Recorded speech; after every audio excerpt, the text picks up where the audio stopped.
वो सब खोखले पड़े, झूठे वादे थे, हमें पागल बनाया गया, हमारा मजाक उड़ाया गया। आज हमारी जिंदगी जो बदतर हो गई, देखो आज बच्चों की फीस देने का मसला है, हम बच्चों की फीस नहीं दे पा रहे हैं। बूढ़े माँ बाप को दवाई देने का वक्त है, हमारे पास पैसा नहीं कि हम अपने माँ बाप को दवाई ला के। डीडीसी के हुए, पार्लियामेंट के हुए, असेंबली के इलेक्शन हुए, हर बार हमें ठगा गया। जो भी सरकारें आई, सब सरकारों ने हमें ठगा, बीजेपी ने भी, कांग्रेस ने भी, पीडीपी ने भी। अब हमें जो यकीन था, वो हमें यकीन था किस पे? सिर्फ उमर अब्दुल्ला पे। उमर अब्दुल्ला ने हमारे साथ वो वादा किया था कि पहली कैबिनेट में ही सबसे पहले मैं डेलीवेजर का मसला हल करूंगा। वो पहली कैबिनेट भी चली गई, 2 बार असेंबली भी हो चुकी। इस बार का 3 मार्च से जो बजट शुरू हुआ, इस पे हमें पूरी उम्मीद थी। सब साथियों ने उम्मीद लगा के बैठे थे कि इस बार ये जो मौका है ये डेलीवेजरों के हक में होगा। लेकिन जब 7 तारीख को बजट पेश हुआ तो साथियों सबके आंखों में आंसू थे। जब शाम को देखा, एक साथी मेरा 7 तारीख को शाम को उसी टाइम कुछ ऐसा सोचा और सोचने के बाद उसकी डेथ हो गई। खून छिकाई है। हमारी मांगे पूरी करो, हमारी मांगे पूरी करो, एसआरओ चोट लागू करो, एसआरओ चोट लागू करो, पेंडिंग वेजिंग रिलीज करो, पेंडिंग वेजिंग रिलीज करो, मिनी वेजिंग एक्ट लागू करो, लागू करो, लागू करो, लागू करो, लागू करो। निकलो बंद मकानों से, निकलो बंद मकानों से, बेईमानों से। हाकिमो जालिमो छोड़ दो, मैं तुम्हारी लूट तुम्हारी नहीं चलेगी, नहीं चलेगी। रोटी कपड़ा दे न सके जो सरकार निकम्मी है, रोटी कपड़ा दे न सके जो सरकार निकम्मी है। उमर साहब हमारी सरकार में बच्चे भूखे सोते हैं, हाय हाय करते, बच्चे भूखे सोते हैं, हाय हाय करते। उमर तेरी सरकार में बच्चे भूखे सोते हैं, हाय हाय करते। उमर साहब तेरी सरकार में बच्चे भूखे सोते हैं, हाय हाय करते। सभी डेलीवेजरों को पक्का करो, पक्का करो। हमारी मांगे, हमारी मांगे, हमारी मांगे, वरना पानी, वरना पानी। रोटी कपड़ा दे न सके तो, रोटी कपड़ा दे न सके तो, रोटी कपड़ा दे न सके तो, हाकिमो जालिमो, हाकिमो जालिमो। मैं तुम्हारी लूट तुम्हारी, मैं तो हमारी लूट तुम्हारी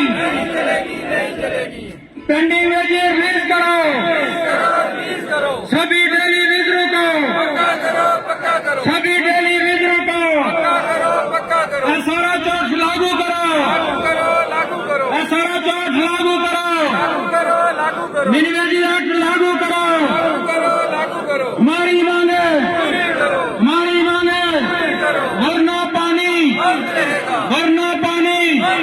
हमारी मांगे बता दे जेएंड के गवर्नमेंट मुर्दाबाद, जेएंड के गवर्नमेंट मुर्दाबाद, जेएंड के गवर्नमेंट मुर्दाबाद। उमर सरकार हाय हाय, उमर सरकार हाय हाय, उमर सरकार हाय हाय। हमारी मांगे, हमारी मांगे, सभी डेलीवेजरों के। प्रेसिडेंट पीएचयू एसोसिएशन मेंबर, जो हमारा आज ये चौथे रोज़ में धरना प्रदर्शन शुरू हो रहा है। पिछले 72 घंटे में हमने जो कौम छोड़ हड़ताल की कॉल दी थी, कल पूरे जम्मू प्रोविंस में इसको एक्सटेंड करके 32 घंटे के लिए और किया गया। सर, हमारा जो मेन मुद्दा था सरकार के आगे, हमारी एक ही जो डिमांड थी कि हमें रेगुलाइज किया जाए, जो कि पिछले 25 सालों में इससे हम लगातार एक डिपार्टमेंट को अपनी पूरी लाइफ दी, 25 साल दिए, लेकिन गवर्नमेंट ने हमारे साथ इंसाफ न किया और पिछले 72 घंटों में भी उन्हें हमारे साथ कोई बात करना मुनासिब नहीं समझा। इसलिए हमारे पूरे जम्मू प्रोविंस में जो है वो स्ट्राइक को आगे कंटिन्यू किया गया और 72 घंटे के लिए और एक्सटेंड की गई है।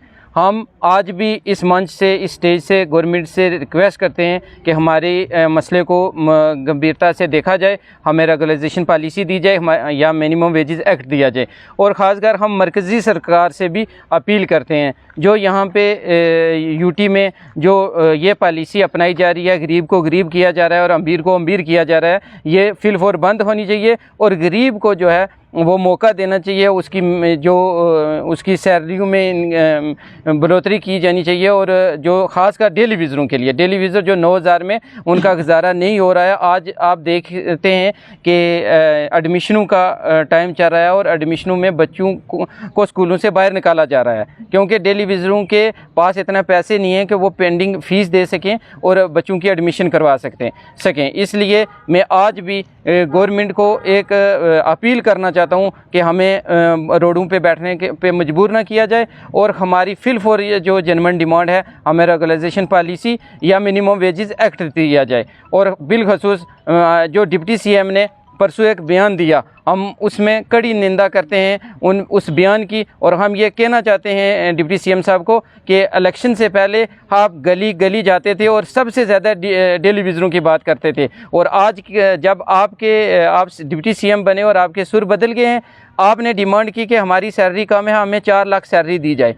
क्यों? डेली विज़र अगर 9000 रहता है उसकी आपको फ़िक्र नहीं है और आपको अपनी ज़्यादा फ़िक्र है। दूसरी, आपने डिमांड की कि हमें सीडी फंड 4 करोड़ रुपया दिया जाए। अगर आप 1 करोड़ कम लो, 3 करोड़ सीडी फंड लो और 1 करोड़ डेली विज़रों के लिए दो, तो आपको क्या हो जाएगा?